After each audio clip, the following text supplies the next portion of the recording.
मैं घर की नई बहू थी। मेरी सास को गुजरे हुए 1 साल हो चुका था और घर में मेरे ससुर और पति के अलावा कोई और नहीं था।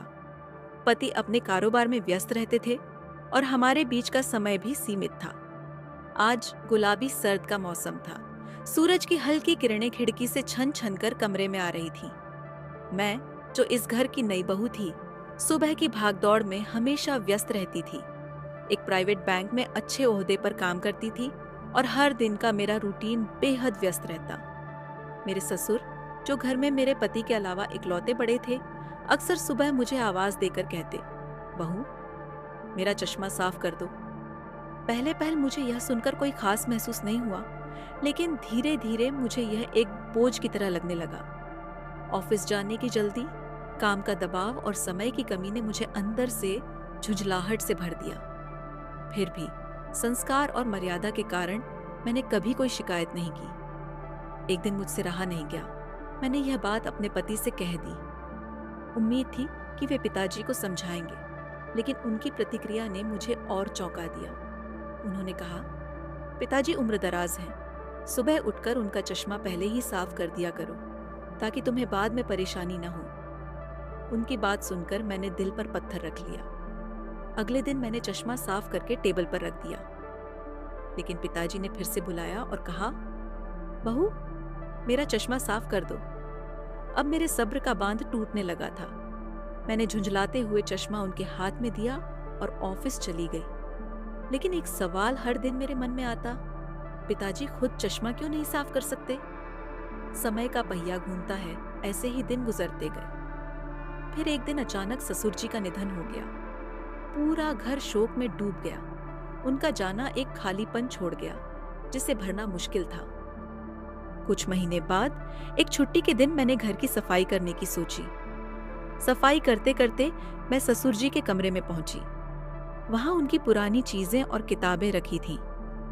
इन्हीं में मुझे उनकी एक पुरानी डायरी मिली। उत्सुकतावश मैंने उसे पलटना शुरू किया। एक पन्ने पर लिखी तारीख और शब्द देखकर मेरी आंखें नम हो गईं।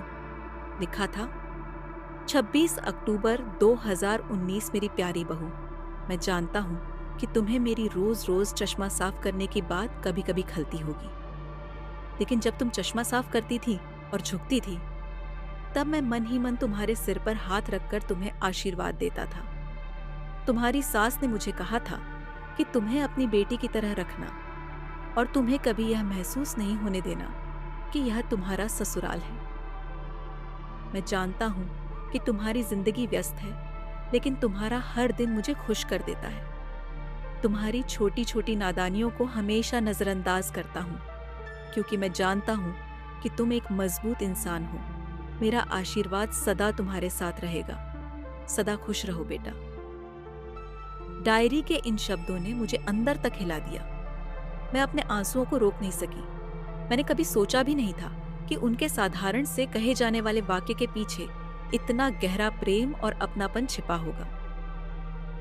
उस दिन के बाद से हर सुबह मैं उनके चश्मे को साफ करके उनकी टेबल पर रख देती हूँ, यह सोचकर कि शायद उनका अनदेखा आशीर्वाद अब भी मेरे साथ है। इस घटना ने मुझे सिखाया कि जीवन में रिश्तों की अहमियत को समय रहते समझ लेना चाहिए। छोटी छोटी बातें जो हमें बोझ लगती हैं, वे ही कभी कभी हमारे लिए सबसे बड़े वरदान होती हैं। अगर यह कहानी आपको छू गई हो तो इसे दूसरों के साथ जरूर साझा करें।